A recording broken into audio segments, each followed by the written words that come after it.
Covert narcissists are kind of difficult to spot for some people and can slip their way into your life.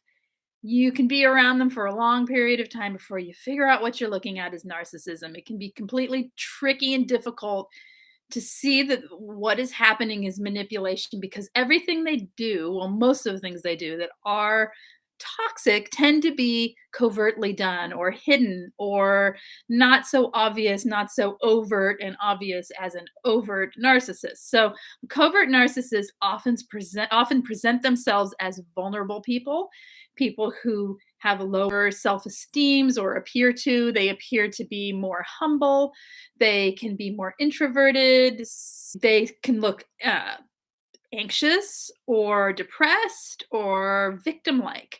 Not always, but this is some of the ways in which the covert narcissist can appear to a lot of people.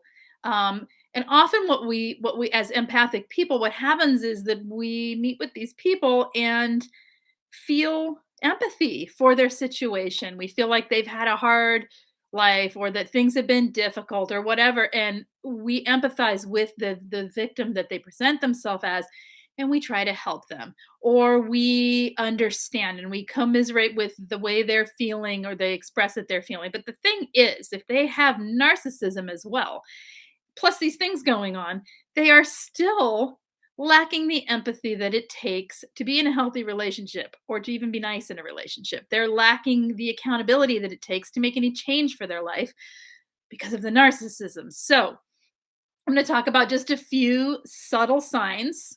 I've done lots of videos, several of them with lots and lots of signs. I'm just going to go over, like, I don't know, a few things here. So, self abasing, putting self down. They may talk as if they're less than people, whereas an overt narcissist, they're in the room because they are full of self confidence, full of self pride, full of ego. They're easier to spot. A covert narcissist can be charming in a different way. They can be humorous. They can use a lot of self abasing humor, like make themselves the joke, or when what you find out later is they then make you the joke, right? Or they can just seem less boastful. Another sign of covert narcissism that is more subtle is the changing of plans unexpectedly, this changing of scheduling unexpectedly, the setting you up and knocking it down when it comes to your scheduling, your timing, their availability to you. And it can just turn at 1 second and you don't know what happened. Like, well, why can't you show up? Oh, had plans change, can't be there. Boom. So they're basically giving you their promise to be there and then letting you down and taking it away. And for some reason, this is a trait. It's how it shows up in covert narcissism. Another trait of covert narcissism that is more subtle is, well, it's subtle if you don't know. Once you know, it's so obvious. Acting innocent. They act innocent in an argument. They act innocent when they've done something wrong. They act innocent, acting innocent. They give you this look and maybe even the expression of like, who, me? What did I do? What, I did something? It's innocent or innocent and offended, right? Innocent and offended. Or why would you even blame me? Why would you what? You know, and it can be over the stupidest, smallest, most benign things that are so easy to take accountability for in most people. And so you see it over and over and over, or they blame others when when they're accused of something or asked about something or whatever. They'll start shifting the blame and pointing the finger back at others. Right? It's never them. It's never them. Right? So, okay, another trait, passive aggressive behavior. Overt narcissists have this less. Okay. Covert narcissists use passive aggressive means to show their disapproval, to punish you. Basically, they will do things like snide under the breath remarks at you, snide comments, snide remarks. They're manipulating to get their way by pulling on your empathy or the empathy of others. So if they don't like something or if they want something, instead of just asking for it, it's more like asking for it. But I mean, if you want, I mean, I don't know. I don't guess I don't deserve that. That kind of underdog, victimy stance. So that's what I was going to say about acting innocent. Acting innocent as a victim. Why is everyone always looking at me like I'm the problem, right? That's what I was going to say, right? So, okay, part of the passive aggressive is sabotaging. They'll sabotage situations in a way that is sort of um, suddenly just shifting everything and making everything go from just fine to bad, and then the whole night is ruined, or the whole, like, if you know that if you upset them it's going to take a long time to fix that thing, because they will sabotage, fix the night or day, because they will sabotage the rest of the night or day. And so you walk on eggshells and you don't say anything. They will give you the silent treatment in a way that's very victimy. It's not the same disregarding silent treatment of an overt narcissist where they just and disappear on you. The covert will let you know they're being silent, and they will let you know in a very disapproving way that it's because of you. And they will turn into often into the shell of themselves while they sit there silently pouting and sinking back and sulking away from the situation so they don't have to deal with being accountable to anything. And then what happens? Blame shifting and guilt trips in order to win them back. This covert narcissist will force you to win them back often. They'll avoid situations that they feel are beneath them by just not doing it and then playing innocent or dumb or, well, I didn't know, right? Okay. All right. So let's talk about a subtle sign of empathy. Displays of empathy. People often get confused here. They see empathy, and this is where it stops them. They have every single, like, I'll read a list of, I don't know, 50 signs of covert narcissism. And they will say, I bet, my partner checks off, or my husband, my wife, whatever, they check off every single one of these 50 except for the empathy. It's like, I see empathy. I don't get it. So if they have all these other things, can they be a narcissist? I say, I don't know. I can't diagnose them. But what I can say is if they're checking more than 5 of those, they may be pretty toxic, right? And is toxic enough to get you to see that that is not good for your life. Is it, that's up to you, right? And okay, so how does a covert narcissist seem to have empathy? Oftentimes they are altruistic and they are do-gooders in the world where they go out and they help people. They go out and help situations. They go out and do nice things for people, do nice. But when you look at it, it is always so that there is a reflection coming back to themselves, so that it represents, the thing they're doing represents the mask they're wearing, that they want the world to believe they are, that they themselves probably in their delusional minds believe they are. That is not a full spectrum of empathy. That is them understanding a situation cognitively and knowing how to respond to it and doing the response. They don't actually care.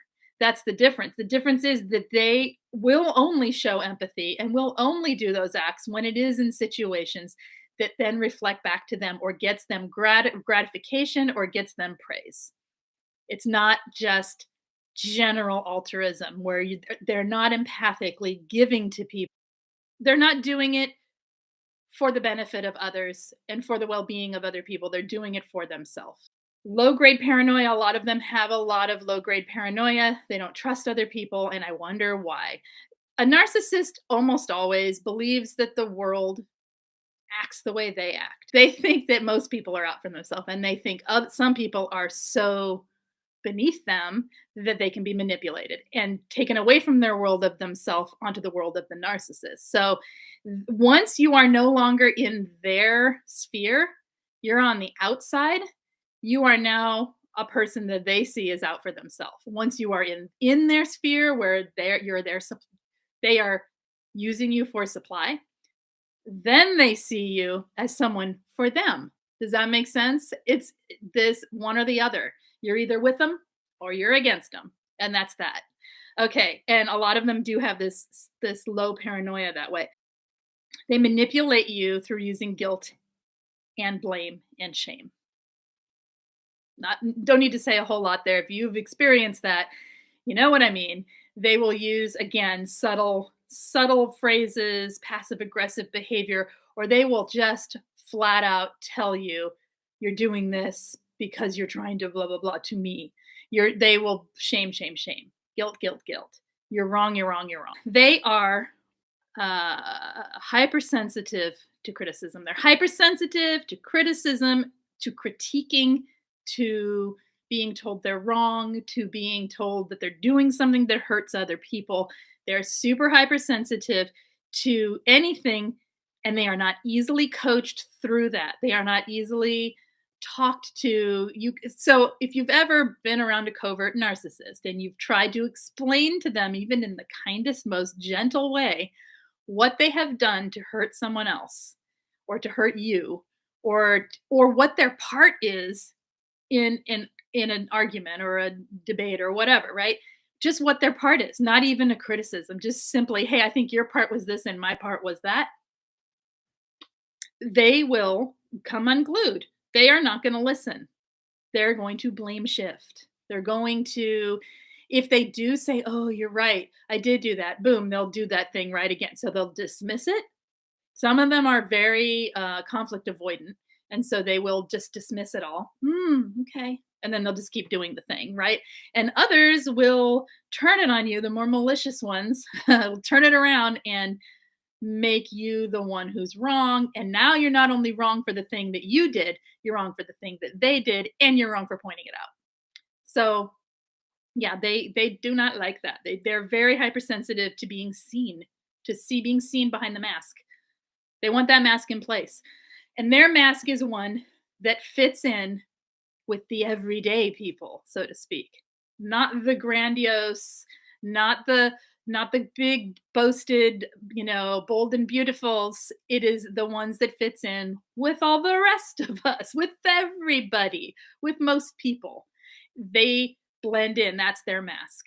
And that's why they're slippery and dangerous. Another and final little example of a subtle covert trait is judgmental observations. They will make facial expressions. They will have like short phrases to show they're disapproving of something. They will judge your friends, judge your family, judge you, judge the dog, judge the color of the house, judge everything, judge other people. They will sit with, and it's not in the same way that an overt narcissist might do it, where they're like, look at them, that it's subtle, undertoned digs at other people. They'll judge you in ways where you start to feel smaller and smaller and smaller and smaller until you feel like you can get nothing right in your life ever, and you always feel like you're under the microscope around them. If you don't know who I am Lise Colucci, one of the life coaches over at queenbeing.com. If you have not hit subscribe to this channel, please do so. Hit the thumbs up. Lots of videos here related to narcissism, your healing, you feeling better. Any questions you ever have that you want answers to, let me know in any comment. I try to get to them. I have some polls going over in the community page asking if you have any questions you want handled personally.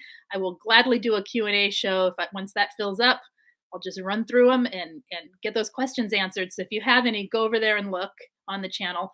And that's it. I try to be here at least a couple times a week. Otherwise, posting videos as well. I'm over with Angie Atkinson on her channel on Tuesdays. If you need coaching or group coaching, I am available for coaching. You can find me in the main description of the video. You can email me. You can find links to my page on Queen Being or the group coaching. It is ongoing. We meet 3 times a week on Zoom, and it's one-to-one coaching in a group setting. So lots of chance to talk through stuff if you need it. Lots of support from other people, lots of support from myself, and lots of healing going on. So if you need it, head over there. It's a very unique program. Don't see a lot of that out there, and it's as affordable as we can get it. So, I guess that's it. I will see you guys next time. Take care. Bye bye.